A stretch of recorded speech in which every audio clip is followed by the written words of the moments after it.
si au niveau politique, là, on se rend compte qu'il y en a plein qui disent que c'est un sujet important au niveau politique, et comme tu le disais, les Apaméens sont très concernés par cette problématique-là, on se rend compte surtout lors des conseils municipaux que ça devient une espèce de joute quand tu rappelles que l'accès aux soins est quelque chose d'essentiel sur Pamiers, que la population est vieillissante, que la population des médecins est aussi vieillissante, et le climat qu'elle y met est ni sur la concertation citoyenne, ni sur le fait de prendre en compte les avis de l'opposition, qui est aussi un relais de la parole des Apaméens.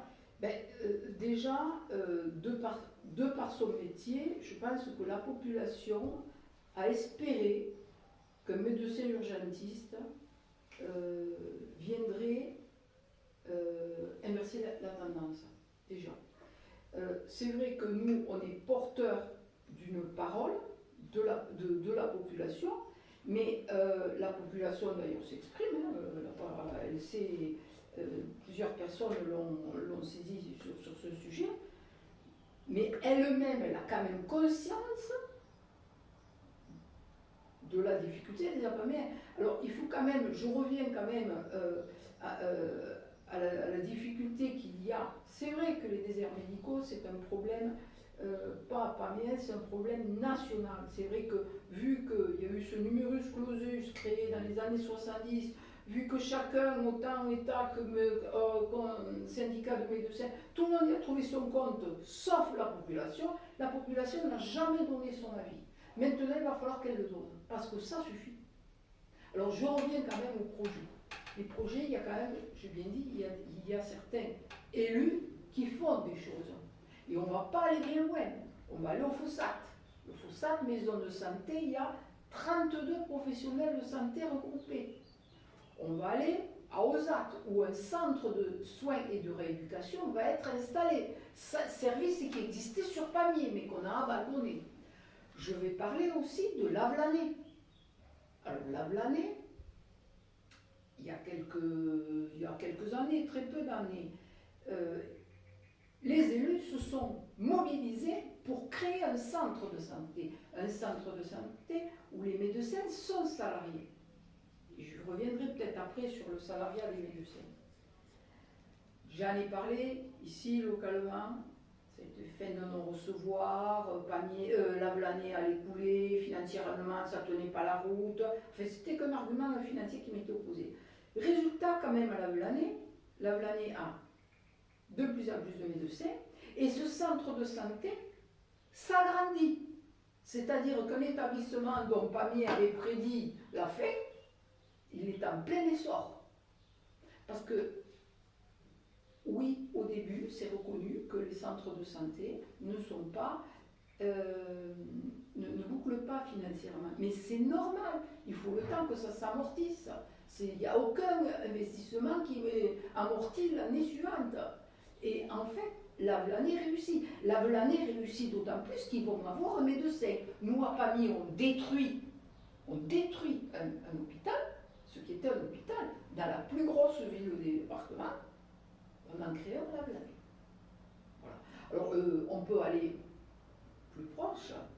Saverel, moins de 5000 habitants, une maison de santé avec 31 professionnels, dont 5 médecins. Saverdun, qui a aussi apparemment un projet de créer un centre ophtalmologique. Voilà. Donc, comme on est parti, le seul désert médical qui va rester en arrière, c'est Pamiers.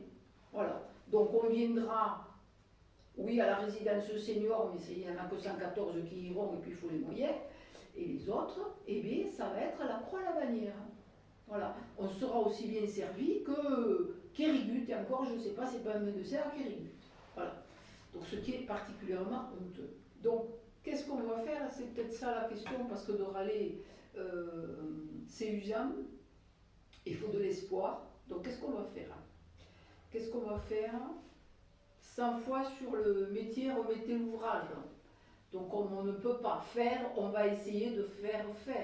Donc, on reprend tous les contacts. Et on pousse. C'est un peu la mouche du coche. Enfin, c'est-à-dire qu'il ne faut pas lâcher, quoi. Donc, bien évidemment, au niveau de la mairie, mais là, il faut vraiment beaucoup d'énergie. au niveau de la communauté commune, mais après il y a d'autres contacts que je prends, que je vais pas, que je ne vais pas tout de suite en parler parce que j'ai quand même un certain nombre d'oppositions qui se mettent face à moi. Je peux citer un exemple lors de le conseil municipal, l'avant-dernier conseil communautaire. Un poste de suppléant au conseil territorial de santé était proposé aux élus. J'ai candidaté, bien évidemment, compte tenu de ce qui me mobilise, qui me motive. Et j'ai eu un barrage en règle de Madame le maire de Pamiers au motif que je n'avais pas les mêmes idées. Donc ça, vous pouvez le lire, c'est authentique, vous pouvez le lire dans le procès verbal du prochain conseil, de ce conseil municipal. C'est quand même fantastique.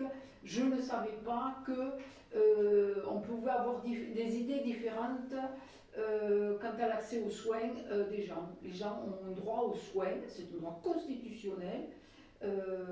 Et quand on est quand même sur des fonctions électives, en plus dans un métier de la santé, la moindre des choses, c'est quand même d'avancer dans le même sens. Je ne sais pas dans quel sens elle va avancer.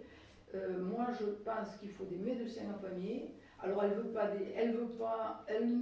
de salariés. Au prétexte que ça va mettre le bis-bis avec les libéraux. Il faut quand même dire que les libéraux, ils vieillissent, ils partent en retraite, et pour le moment, ils ne nous ont pas débloqué la situation. Et qu'il y a quand même un rapport du Sénat, il y en a même plusieurs, qui disent que les jeunes médecins, ils veulent travailler en groupe, donc en établissement, en structure pluridisciplinaire, et qu'un certain nombre de médecins, parce qu'il y a quand même beaucoup plus de dames, et ça fait partie de l'évolution de la société, qui veulent du salariat. Donc, les gens travaillent 35 heures, il va peut-être falloir entendre à un moment donné que d'autres aussi ont envie de ne pas faire 70 heures. Moi, je vois des médecins qui sont surlookés. Alors, j'ai des contacts avec d'autres départements. Il y a dans des départements des médecins qui sont décédés parce qu'ils ont trop bossé. Est-ce que c'est normal? Je pense que c'est une population qui est rare, qui est précieuse et qu'il faut protéger. Pour certains savent se protéger quand même. Mais la grande majorité des médecins en activité, en contact avec la population, je ne parle pas que de Pamiers, ce sont des gens qui sont motivés et puis qui sont certainement fatigués. Il faut arrêter c'est pratiquement du harcèlement, il faut arriver à trouver des solutions, leur proposer des solutions et adapter leur offre, leurs conditions de travail à leurs aspirations. Je ne dis pas de leur payer une Porsche, c'est pas du tout ce que je dis, mais celui qui souhaite un statut de salarié, eh bien, on le lui offre. Parce que s'il n'a pas Pamiers, il ira chercher ailleurs. Et nous, on verra passer la caravane. Mais elle ne s'arrêtera pas ici. Voilà.